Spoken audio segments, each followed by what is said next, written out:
Breaking Bad is a narrative in the vein of a modern tragedy, almost Greek in style, so naturally it's permeated with a ton of disturbing sequences and moments. And as you'd expect for a story that uses its medium this well, there is a lot of imposing visual imagery to accompany that. But one scene that has deeply affected me and stuck out in my mind as much as anything else in the show is actually one of the less iconic moments from one of the less iconic episodes. This show has a tendency to meticulously work through its gears for the first few episodes of most of its seasons as things slowly build up and fall into place for the grand climax. And that's no different for its 4th season. After the bloody beginning of Box Cutter, we arrive at a scenario where multiple characters find themselves struggling to deal with their circumstances and coping in any way they can. But one particular character is affected more than the others. At the end of the barn-busting Season 3 finale, appropriately titled Full Measures,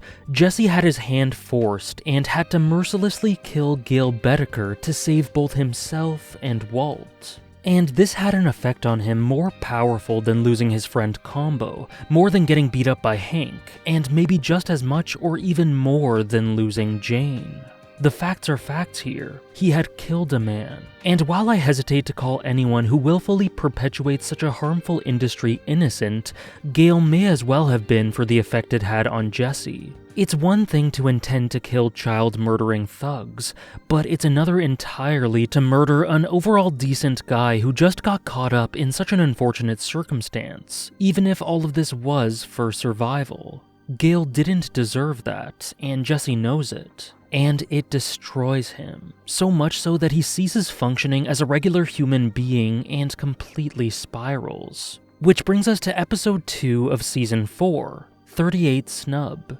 We see in the beginning of the episode that Jesse has bought a whole new sound system for his house, and while this may raise some eyebrows at first given the tone of what had just happened, it quickly starts to make an uncomfortable amount of sense after we see the vacant look on Jesse's face. After rekindling with Skinny Pete and Badger and getting them to fall back into their drug-addled habits despite their recovering, Jesse still feels like things are a bit too desolate for him. Regardless of the video games, the sound system, and the baked friends, Jesse isn't comfortable, and he views all of these things from a detached position, almost like he's watching a show rather than engaging actively with the events going on. And that's because all of this has another purpose, to forcibly take his mind off of what he did.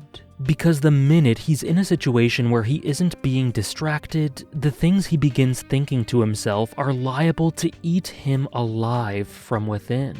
So of course, he immediately tries to avoid that with all of these loud things as a defense mechanism. But the problem with that is that it isn't sustainable and it can only get you so far, because no life is ever without its moments of silence.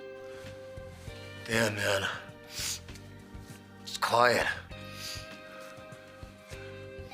Obviously, this get-together isn't enough, and he needs more stimuli. So he decides to host a party for friends and randoms alike, where anyone is welcome and everyone is actually encouraged to be there all hours of the day. And the minute Jesse habituates to the party or things calm down, he ramps it up to get it louder and shift his mind again, with it being blatantly obvious that he is not in the same realm as anyone taking part. He forces them to continue while he's at work, where he notably decides to listen to loud music to continue this trend, and he tries his best to ensure that things will be raucous when he gets back, because that not being the case is essentially his biggest concern at this point. Walter fears for his life and buys a weapon. Skylar fears for the safety of her family and takes proactive measures regarding laundering. Hank fears his growing dependency and what that means for him as a person and lashes out at poor Marie, who then reacts by regressing into old habits of theft. And what Jesse fears most is being alone with his own torturous thoughts, causing him to try and drown them out. He sets Andrea and Brock up with some money to get themselves a better life, viewing himself as too far gone to be a part of it, and continues with his romp as best as he can. But eventually, it dwindles down and people leave. He tries to get Skinny Pete and Badger to stay, but of course they can't stay with him 24/7. And something that Pete says, that they've got plenty of time to pace out their partying, is what gives Jesse the most pause, as we can see him imagining the sheer, painful amount of time that would elapse during that span. This leaves Jesse completely alone with nothing to distract him for the first time since he murdered Gale. So with no other course of action, he raises the volume as high as he can, huddles up next to the speakers with parasite-like dependency, and claws at himself, trembling as he does, finally fully exposed to the thoughts he had been avoiding, with the anguish in Aaron Paul's eyes telling the whole story. This right here is and has always been one of the most haunting and disturbing images of Breaking Bad for me, and it shows us that his words of confident dismissal regarding Gus's display at the end of Box Cutter were his first steps towards trying to forget and escape. They were a total front, his way of coping with grief, self-hatred, fear, and pain. He took a life that didn't deserve to be taken, and for this he cannot do anything but fester internal demons that gnaw away at him. When you're so broken down that your own thoughts are your enemies, being alone with nothing to do but listen to them is torture. It's a terrifying situation where you are your own worst enemy, and you would do anything to drown that out and not be alone. But the extremes of that method can ironically very easily lead to this sort of self-destruction. In a situation like this, one of the primary ways towards healing involves confronting these feelings, taking them for what they are, and trying to move on. But that can be incredibly painful, so the natural impulse can be to avoid that, and that is what Jesse does here. We later see a display of him moving forward, as he tackles and verbalizes his feelings and repents and criticizes himself in the amazing problem dog speech. But this is where we see the effect this has on Jesse as he tries to avoid. So raw and fresh that he can't do anything but react in the only way he knows how, desperately running away. And this all makes me think back to episode 9 of season 3, entitled Kafkaesque, where Jesse divulges one of his most fervent dreams through a story about the wooden box he crafted in high school. He muses about how proud he was at how good it looked, how great it felt to put effort into something and see the results, and how much he enjoyed creating things with his hands. And then he ultimately ends the story with the sobering fact that he sold the box for weed, bringing him back down to reality and reminding him that he's never really focused on what he liked doing most in life, constantly being distracted and led astray. So when I showed it to Mr. Pike for my grade, he looked at it and said, "Is that the best you can do?" I don't know. Maybe it was the way he said it, but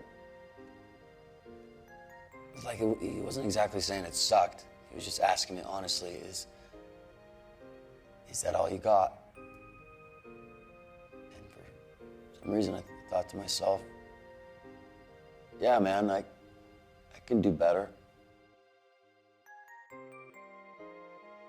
Jesse yearns to live full throttle, to work hard and play hard and do his best. It pains him that his work on the box went towards the usual. Drugs, addictions, nonsense, instead of being kept, appreciated, and gifted. He wants to apply himself, create beautiful things, and be able to look back on them with fond memories of a time where he was happy. And through reflecting on this with the context of the beginning of season 4, it becomes very clear that this business just isn't for him. It is a heartless one, where children are used and people are killed without others batting an eye, and he just isn't built for that. He's been molded into it and molded himself into it, so he's street smart and enough of an intelligent, quick learner to learn how to cook, but this is not Jesse Pinkman at all. He wants something else, something different and freeing. And 38 Snub is a succinct encapsulation of why he's just not cut out for the game. In spite of his flaws, he's too sensitive, compassionate, and heartfelt of a person to do this and not destroy himself. And this is something he eventually realizes. This show is incredibly tragic, and that agonizing crescendo of Ozymandias is one of the most horrifying things I've ever seen. But honestly, this moment is right up there with it as a display of what this world can do to someone.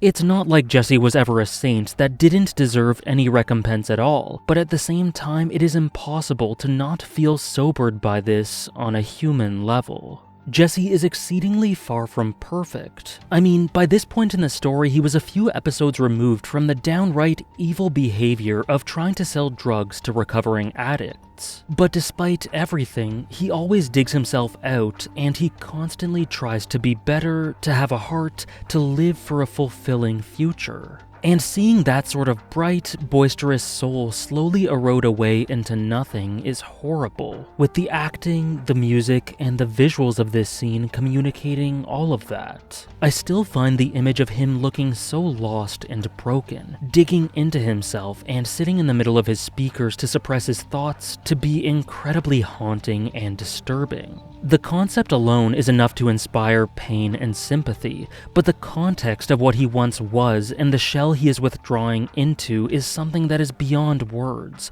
with the song blasting through his system being this repetitive, cold, mechanical beat that really reflects the cyclical hell that Jesse finds himself in. It is a brilliant portrayal of this self-blaming, destructive, traumatic psychology, and through the pain it shows a genuine, raw, and beautifully horrific understanding of the human mind, as we hope beyond hope for Jesse to somehow find a way out of this. Many thanks for watching.